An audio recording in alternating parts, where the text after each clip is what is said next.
When's the last time you saw a gorgeous girl? Did you approach her, talk with her, get her number? If you're anything like my clients before I taught them the 3-step formula, I'm guessing the answer is probably no. You looked at her. You might have even made eye contact and you froze up or simply talked yourself out of approaching her.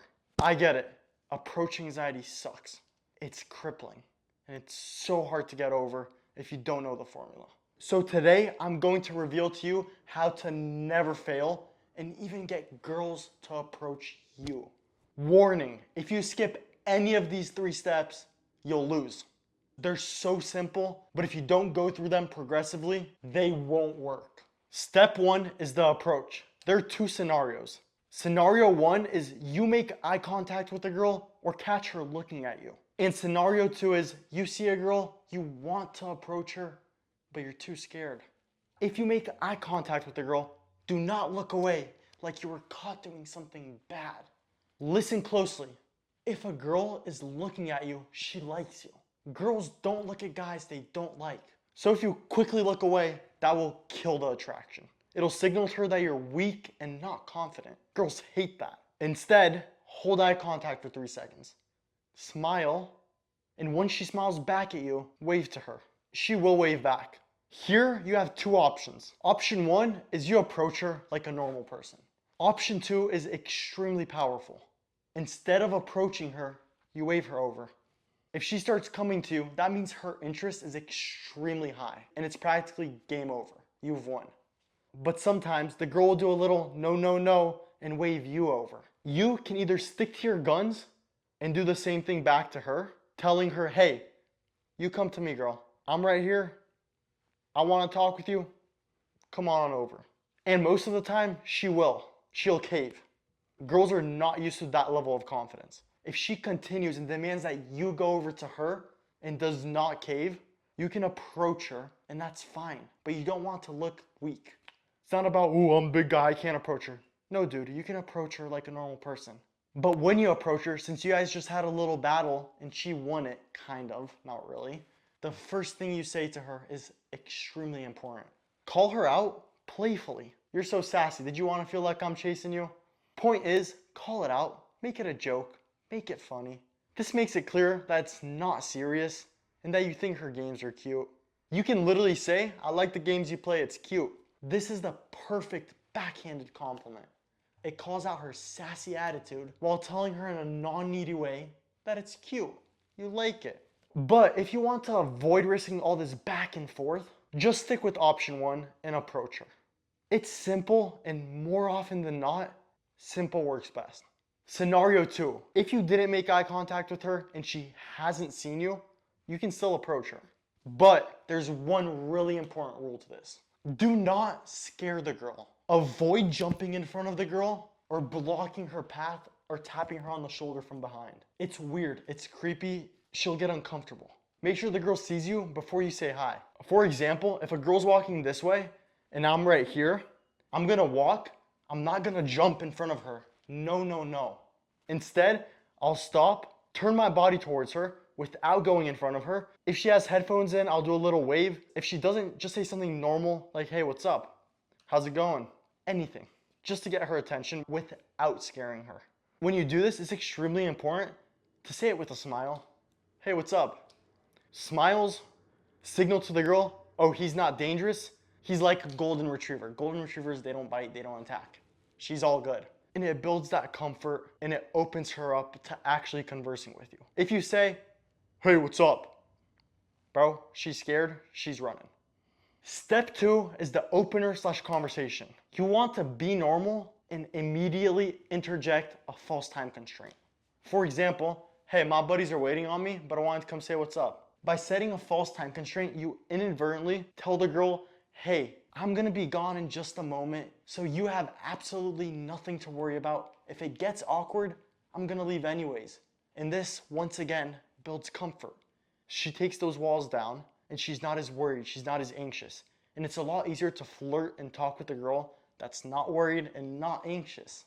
The false time constraint might be the most powerful approach technique, and I made a whole video on it. So after you're done with this video, I'd recommend going to that video, clicking it, and watching it all the way through. it'll transform your approaches. The next part is you need to talk with the girl. You need to have a conversation. And this is where us guys, legs get loose, feel like noodles. It's hard, I get it. So I'll make it super simple for you. Keep it short and talk less. You do this by asking questions and nodding your head, yeah, like you care. Girls love this. They feel seen, heard, and respected. But don't try faking that you care about what she's saying. Actually ask questions that you're interested in. Personally, I love learning about the girl's passions and goals. It matters to me, and I actually care about her answer. If she's passionate about going to the bar and getting super tan this summer is her biggest goal, I know she's not the right girl for me. I've actually made a free PDF with 20 questions, and girls love them.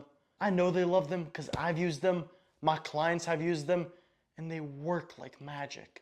So if you want this free PDF, go down below to the description, click my email, make the subject 20 questions, email me your name, and I'll send it your way.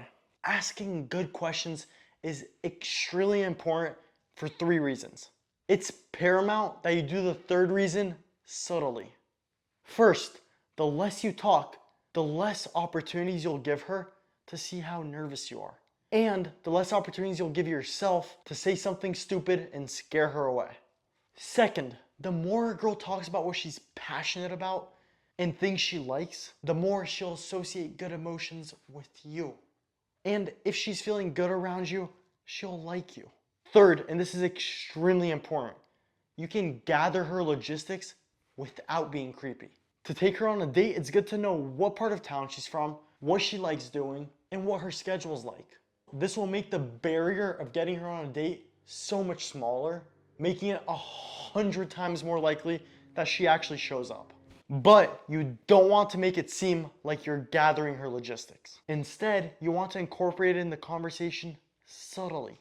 For example, if you're in Santa Monica and you meet a pretty girl, ask her, how do you like living in Santa Monica? If she lives in Santa Monica, she'll say, oh, Santa Monica's so great, the beach, whatever. And if she doesn't live in Santa Monica, she'll say, oh, I actually live in blah, blah, blah, but I love it there. And bam, you get the information without even asking for it. I call this the false assumption. You simply assume something, and if you're wrong, she'll correct you. If you're not, she'll go with it. And either way, you find out the answer to what you were looking for without asking. So it comes off as not creepy and not weird. Next is step 3, the end of the conversation where you ask for the number. I understand you get nervous for this part. It's hard. It's scary. What if she says no? But the reality is, to win, you must risk losing. Else you lose automatically. Now that you've held a conversation for just 5 minutes and you either start getting nervous or the conversation just runs its course, you bring up the false time constraint from step 2. What's super powerful is you cut her off mid-sentence. Hey, I'm so sorry to cut you off, but I really gotta go. This will make it seem like you're busy and like you have something interesting going on in your life. Think about it. What guys end a conversation with a pretty lady early? Something's gonna snap in the girl's head. She's gonna be more attracted to you. Oh, he's interesting. Oh, I'm not his priority. He actually has something going on with his life. They find this irresistible. And if you're nervous, it allows you to end the conversation in a non-weird way. Since you told her earlier that your buddies are waiting on you, when you cut her off, she thinks, oh, his buddies are waiting for him, he just needs to go. It's not weird, it's not awkward, because you already mentioned it earlier. Cutting her off is also extremely powerful because it's the perfect segue into asking for her number. I'd love to hear you finish that story, but I really gotta go. So give me your number and we'll hang out sometime. Listen closely. This is the most important part of the video. If you don't remember anything, remember this. When you ask for the girl's number, say, give me your number. Don't say, can I get your number? Give me presupposes you're getting the number. Can invites her to make an excuse for why she can't give it to you.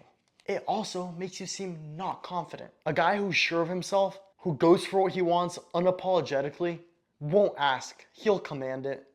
Jesus was walking around the countryside, and when he'd see someone he wanted as his disciple, he'd be short and get to the point. Hey, you tax collector, get up and follow me. He didn't say, can you please follow me? He said, come on, I choose you, follow me. And surprise, surprise, tax collector got up, followed Jesus, and even gave up his life for him. If Jesus can do that, you can assume the number. Seriously. When you say can, you allow her to say, I cannot because, and then some lame excuse. When you simply pull out your phone, hand it to her, and say, give me your number, you don't even give her the opportunity to reject you. The idea of rejection doesn't even pop up in her head. So if it doesn't pop up, how could she possibly reject you? This small change is extremely powerful. Girls find this level of confidence irresistible. So even if she didn't like you before you asked for the number, she's gonna start rethinking everything she thought about you. It's that powerful.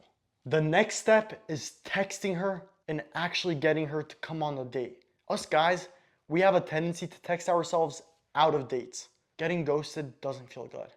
It hurts, especially when you're really into a girl. So I've made a texting formula that literally spells it out for you. It really works and it's super simple. So if you'd like the texting formula, completely free, go down below to the description, click my email, make the subject texting formula, email me your name, and I'll send it your way. God bless you all, and remember, to win, you must risk losing.